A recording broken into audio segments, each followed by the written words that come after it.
Okay, you can see, back on it for the new day. I got it lifted up here, and I always put the jack support on it. This is a weight forward asymmetrical lift, but right now I got a lot of weight out here now.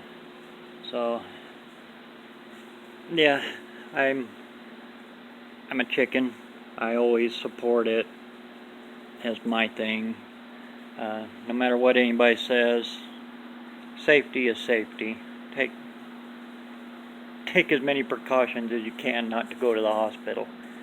Anyway, now you can see it up and in there the way that she is.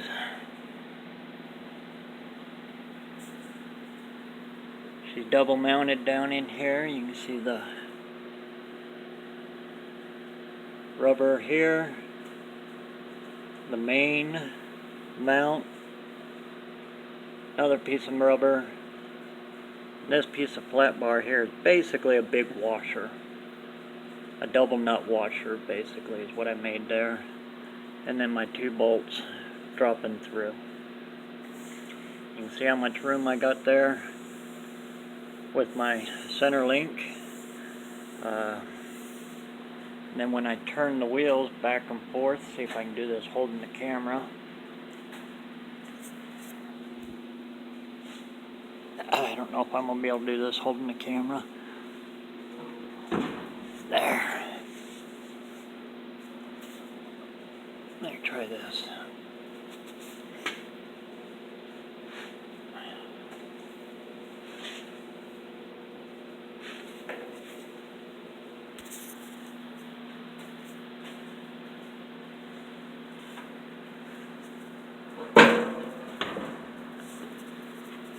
Everything clears. Way clears in there. So I don't have no problems, no issues.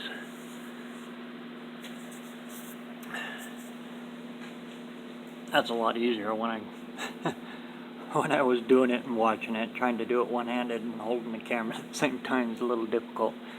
But yeah, you can see I know I got tranny lines coming here and here into the cooler, the radiator to cool the transmission. Come around this way.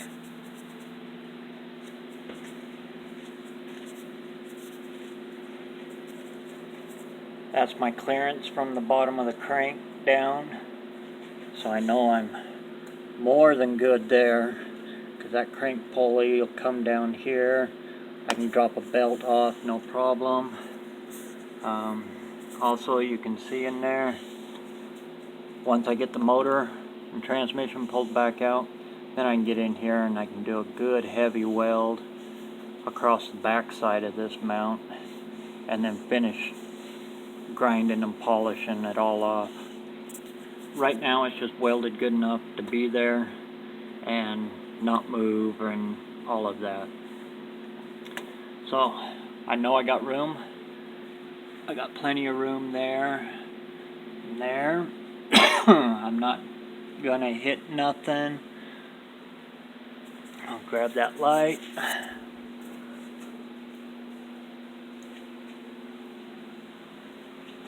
Now I'll put it on that tranny mount I made earlier. Okay. Try to get a good... That skylight's kind of screwing with the camera here. You can kind of see how tight it's getting all of a sudden in there. That's where the exhaust is going to come down. And I chose these manifolds because they're a nice 45 out here. So I got a nice easy swoop through here on my tranny mount. I left it up down enough that I can get the exhaust through this side of it. I want it back in here, probably 2.5 inch exhaust. That's a real good size for a small block. And that way anything I got running on this frame rail, brake line or anything like that is away from the exhaust. chasing all the way back through here. That's where the gas tank mounts. If I get my damn head out of the... That's where the gas tank mounts, up in there. So the exhaust will drop down in here, kinda close to that original exhaust hanger, but there'll be another one on this side. We're gonna dual it out all the way, get down over underneath the gas tank here.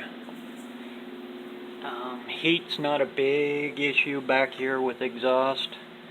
They do get a little warm, but by the time it gets back there, if it gets a little close to the gas tank, you know, it's not a whoa, you're gonna blow up. The exhaust is actually starting to get pretty cold by the time it gets back there. So I think I got plenty of room. I can add those gussets in now.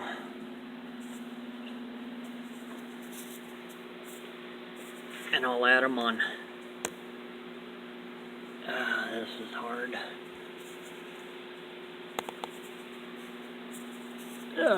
This is gonna be some editing work. Okay.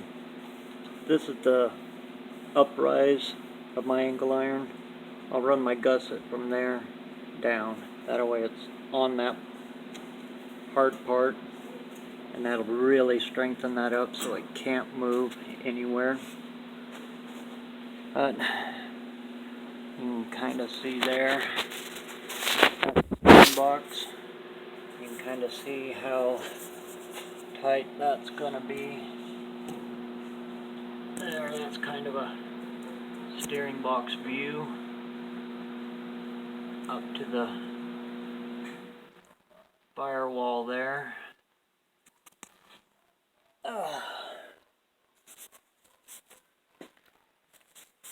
Oh. If you're ever wondering, one of the good tools to use in the shop, it's actually your phone. You get it in tight spots or anything you can't get your head in to look at. Take your phone just like I did there, throw it on video mode, reach your phone up inside of there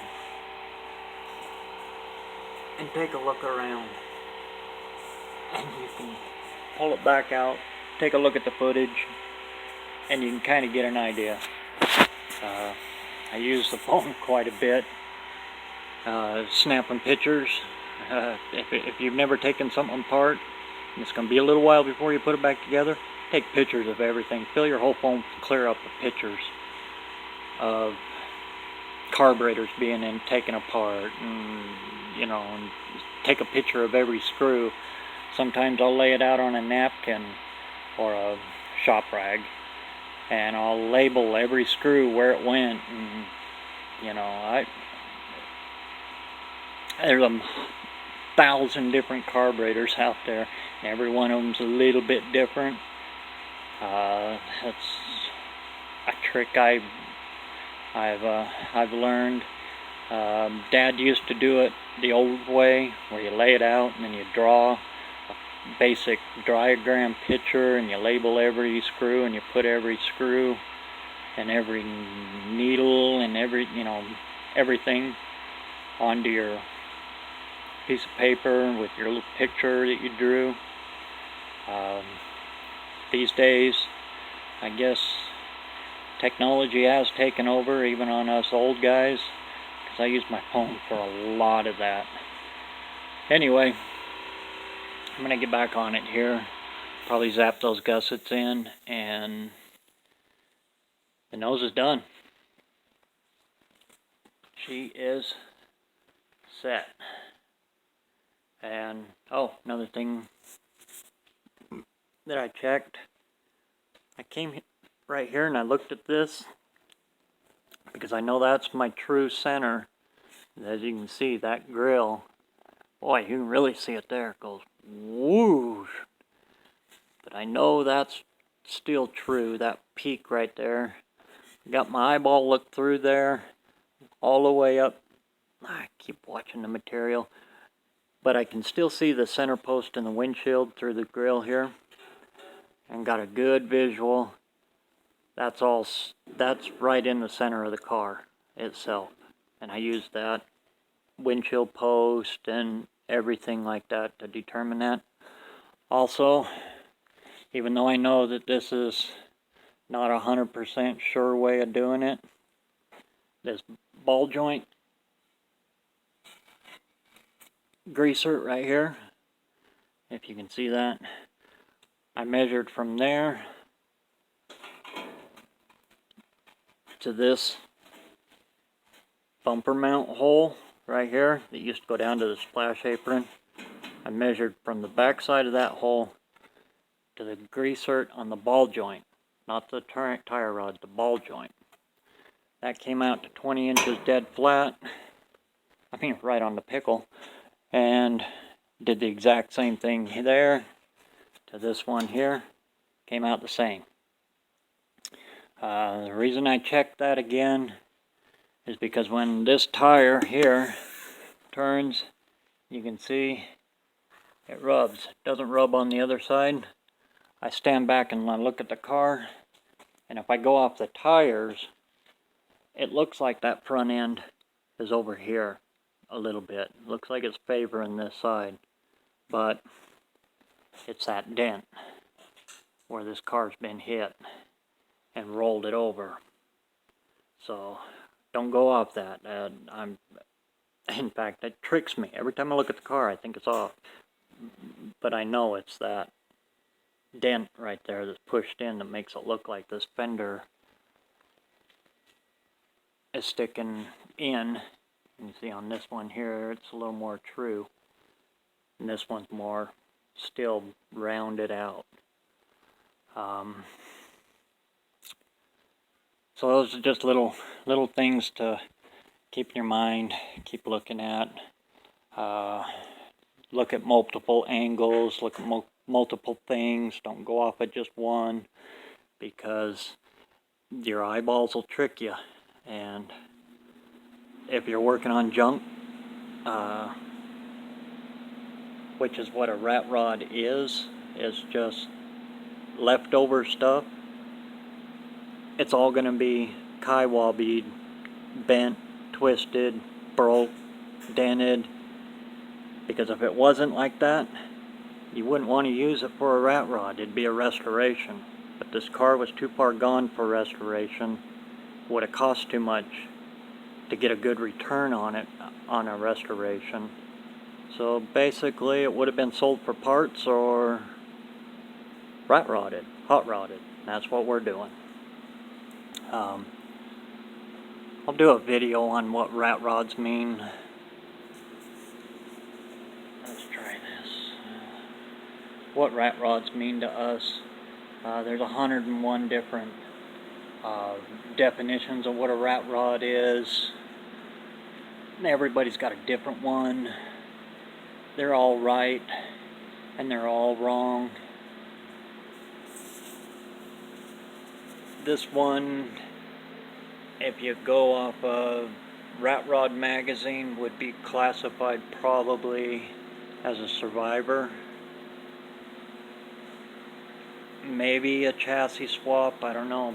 I didn't do a full chassis swap, I just married. Definitely not a traditional.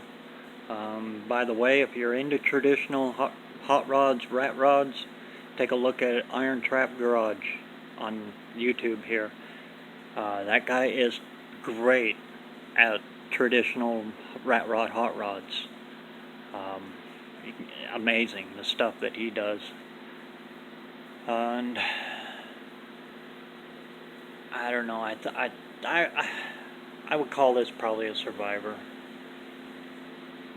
because it's going to be just clear coated, show off all of this, you know, scuffs and buffs and everything, keep the original paint, what's left of it, the primer showing through.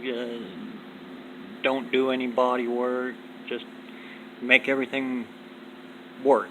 like that fender over there, I'll roll it out a little bit just so it don't rub. But I'm not gonna go through it slapping Bondo on it and spending hours and hours working it out. And no, it's just gonna be pushed out enough that it won't rub and called done. So that's where we're at. I'm gonna get back on it and try to get something done and decide if this is even gonna make the cut, or if this is, all this footage is going to end up on the cutting room floor. These wheels, these rims, probably not going to be the ones that are going to go on it. They're coming up just too wide. We need some narrower wheels. I traded Dad these for a set of Steelies that are Ford pattern that we picked up at a swap meet in Vernal, Utah when we was doing the monster truck. Had a little time to kill, so they had a swap meet going on. We ran over there, bought a whole bunch of stuff. But I hate slot rims. I know a lot of people like them. This is the reason I hate them. Makes changing the tire a little more difficult, a little more pain, and well, Dad likes them because he's always got me out there changing the damn tires. He doesn't have to do this. But anyway, I traded him these for those chrome Steelies because I do have a couple of Ford patterns. Alright, I'm going to get back to work and get something done besides just yakking on this. We'll see you on the next here and see how much of this footage actually makes it.